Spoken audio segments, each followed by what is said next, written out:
My dear friends, today I will be discussing about the risk factors of cardiomyopathy of dilated type. That is, we will discuss about various risk factors of dilated cardiomyopathy. Now, dilated cardiomyopathy is a type of cardiomyopathy which leads to decreased pumping action of the heart, that is because of the gradual dilatation or weakening or enlargement of the heart. So there are so many risk factors or various risk factors are there which affects the cardiomyopathy, especially of dilated type. So today we will be discussing about the risk factors of dilated cardiomyopathy. So most important risk factor or causative reason of dilated cardiomyopathy is idiopathy or unknown cause. So most common cause of dilated cardiomyopathy is idiopathy or idiopathic dilated cardiomyopathy, that is the cause is not known or the reason behind the dilated cardiomyopathy is not known. So that is called idiopathic dilated cardiomyopathy. That is the most common cause. So it may be because of familial orientation, or it may be because of genetic inheritance, or it may be because of some other cause which cannot be isolated or which cannot be analyzed or which cannot be described. So most common form of the dilated cardiomyopathy or most is idiopathic dilated cardiomyopathy. Now, beside dilated cardiomyopathy may be because of direct damage to the heart muscle by toxic agents, metabolites, various infections, maybe virus, bacteria, and some other parasites also. Beside previous myocardial infarction or previous coronary heart disease or coronary arterial disease may be important risk factor for development of dilated cardiomyopathy.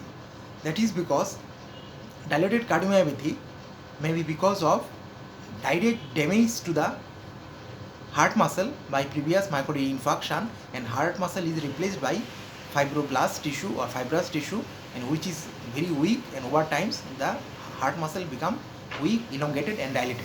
So previous myocardial infarction can be one of the important risk factor of dilated cardiomyopathy. Beside some viral myocarditis like Coxsackie B virus, then enterovirus may be important risk factor for development of acute viral myocarditis. So viral myocarditis or inflammation of the heart muscle may be one of the important risk factors for development of dilated cardiomyopathy. Out of these two viral infection like enterovirus and Coxsackie B virus infection may leads to viral myocarditis, and viral myocarditis, if it is not treated or become persistent for longer time, it may leads to dilated cardiomyopathy because the viral infection or myocarditis or inflammation of the heart muscle weakens the heart wall and gradually makes it weak and ultimately leads to dilated cardiomyopathy. Besides Chagas disease also leads to dilated cardiomyopathy.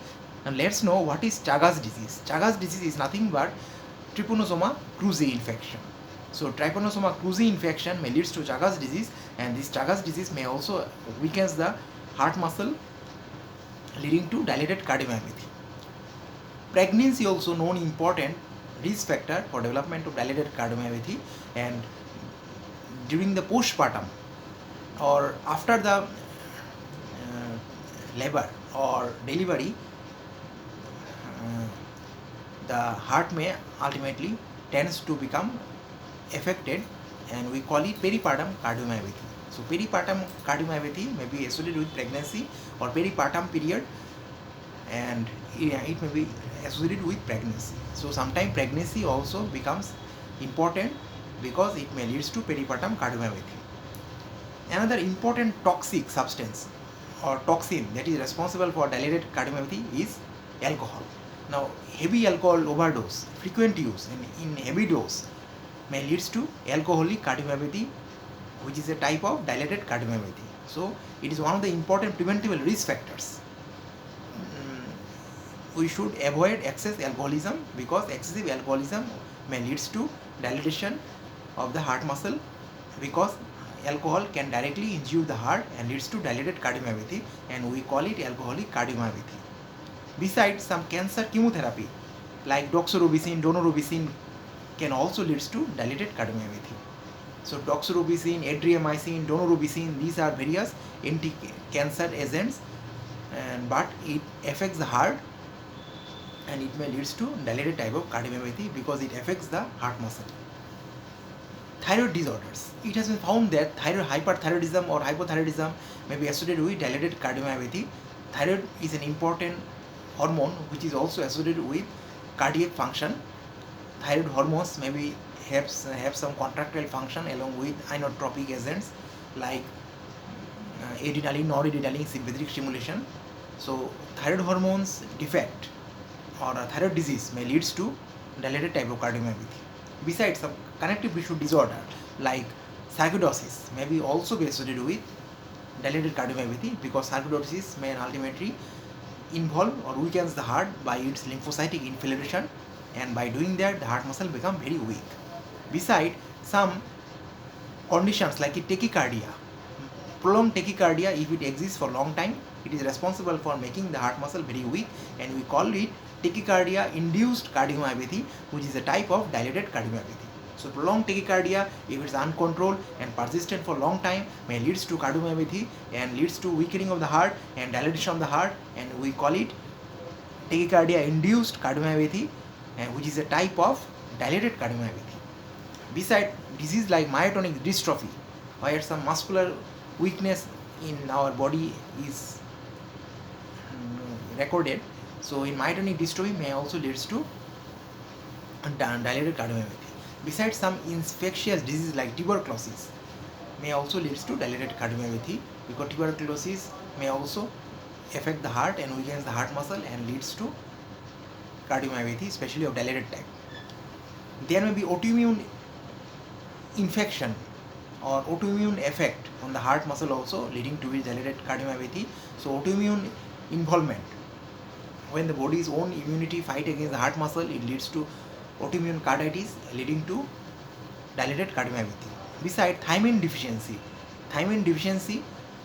is also associated with various neurogenic complications or nervous system complication, and for heart also it has been found that thiamine deficiency may also leads to dilated cardiomyopathy. Besides, some metabolic risk factors like diabetes, obesity, hypertension may be associated with dilated cardiomyopathy. Obesity is because of when the BMI is more than 30, and when BMI is more than 30, heart muscle has to work hard to give more blood supply to the heavyweight body, and that's why it creates a pressure overload on the heart as well as volume overload, leading to the gradual dilated cardiomyopathy, and which may lead to heart failure in future also. So obesity may be one of the important risk factors. Besides diabetes, which is the most important cause of many microvascular and macrovascular diseases, is another important factor which may lead to dilated cardiomyopathy. We said hypertension. Prolonged hypertension is responsible for increasing afterload on the heart, and it affects the directly affects and weakens the heart muscle, leading to its dilatation, weakening, and it may leads to dilated cardiomyopathy with time.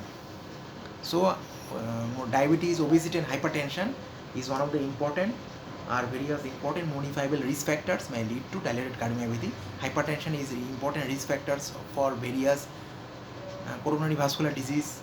It is responsible for ischemic stroke, then ischemic heart disease, angina, then heart attack or myocardial infarction, and various other cardiovascular disease.